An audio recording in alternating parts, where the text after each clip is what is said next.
Hello दोस्तों, कैसे हो आप सब। आई होप आप लोग बहुत ही अच्छे से होंगे। तो आज का ये वीडियो आप सभी के लिए बहुत ही इंपॉर्टेंट होने वाला है, क्योंकि आज के इस वीडियो में आप सभी को क्लास 12 कॉस्टिंग एंड टैक्सेशन का touch and pass last minute SEQ का फाइनल सजेशन देने जा रहा हूं, जिसका इंतजार आप लोग बहुत दिनों से कर रहे थे। जी हाँ, अब वो इंतजार जो है आप लोग का खत्म हो चुका है, क्योंकि आज के इस वीडियो में मैं आप सभी को एसईक्यू का फाइनल सजेशन देने जा रहा हूँ। तो इस वीडियो को पूरा एंड तक देखिएगा और इस वीडियो को ज़्यादा से ज़्यादा अपने फ्रेंड सर्कल में शेयर कीजिएगा। आप लोग जितना ज़्यादा शेयर कीजिएगा उतना ज़्यादा ही मैं आप सभी के लिए वीडियो लेकर आऊँगा।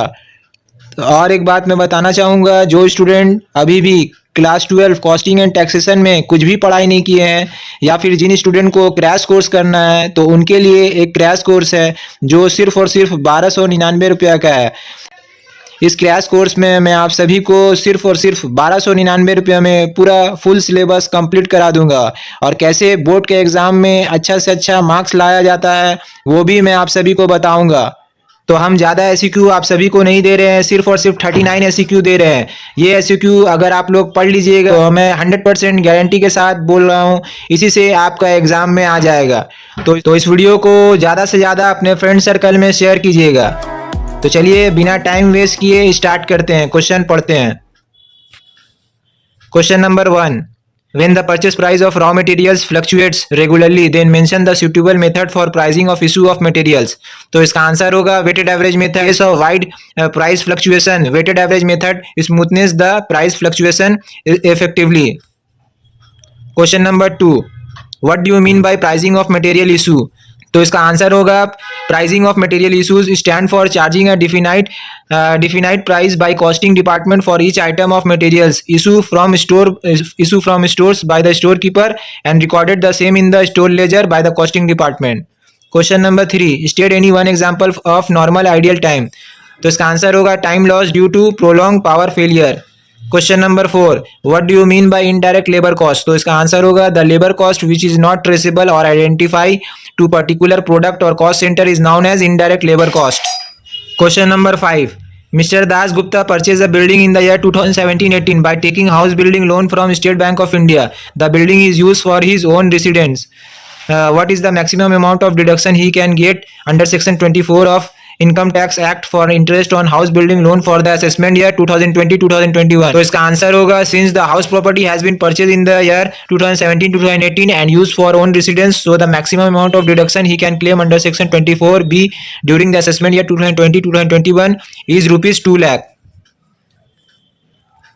Question number 6, what do you mean by fair rent. तो इसका आंसर होगा rent refers to the rent which similar property will bring at the same or near by similar locality. Question number 7, what do you mean by standard rent. तो इसका answer होगा standard rent is the rent fix by the proper authorities under the state rent control legislation. If the house property is situated under Rent Control Act, then reasonable expected rent cannot be exceed the standard rent. Question number 8, what is the amount of standard deduction under section 24A। तो इसका answer होगा the amount of standard deduction under section, देखिए यहाँ पर printing mistake है, सिर्फ ए लिखा हुआ है, यहाँ पे 24A होगा, is 30% of net annual value. Question number 9, what is capital gain under the income tax act 1961। तो इसका आंसर होगा gain arises from the transfer of capital assets known as capital gain. Question number 10, what is capital assets. तो इसका answer होगा capital assets means property of any kind held by an assessee whether or not connected with his business or profession. Question number 11, give 2 examples of capital assets. तो इसका answer होगा residential building, jewellery. Question number 2, is gain arising on sale of rural agricultural land taxable under the head capital gain. तो इसका answer होगा no. Question number 13, nature of capital gain depends upon the nature of capital assets, give your opinion. तो इसका answer होगा yes, because the nature of capital gains depends on the period of holding which according to nature of capital assets. Question number 14, what are the types of capital assets under the income tax act 1961। तो इसका answer होगा there are 2 types of capital assets. तो पहला है short term capital acid और दूसरा है long term capital assets. Question number 15, what is the taxability of interest receive from bank and fixed deposit. तो इसका आंसर होगा income from other sources. Question number 16, give 2 examples of income from other sources. तो इसका answer होगा card game, horse race. Question number 17. State the basis of charge of income from other sources under Income Tax Act 1961. तो इसका answer होगा the condition necessary for satisfying as income from other sources are, पहला है there must be an income, दूसरा है the income must not be an exempted income, और तीसरा है the income does not fall under any one of other first four heads of income. Question number 18. Under Income Tax Act 1961, give one example of deem owner in case of house property. तो इसका answer होगा an individual who transfer any house property without adequate consideration to his her spouse. Number 19. Write the difference between direct labor cost and indirect labor cost on the basis of their respective nature. तो इसका answer होगा the labor which is traceable or identified to a particular product cost center is known as direct labor cost. The labor cost which is not traceable or identified to a particular product or cost center is known as indirect labor cost. Question number 20. Time as per time keeping in 8 hours. Time as per time booking is 7 hours. How much is the difference between the time keeping and time booking? And what it is called? तो इसका answer होगा the difference between time keeping and time booking is 1 hour. This is known as ideal time. Question number 21. What do you mean by ideal capacity? तो इसका answer होगा ideal capacity is the use capacity of a plant equipment which cannot be utilized profitably. Question number 22. For a worker, standard production 50 unit in 8 hours, actual production 40 units in 8 hours. Determine the efficiency level of the worker. तो इसका answer होगा efficiency of the worker actual production in 8 hours divided by standard production in 8 hours into 100. 40 divided by 50 into 100 is equal to 80%, below standard.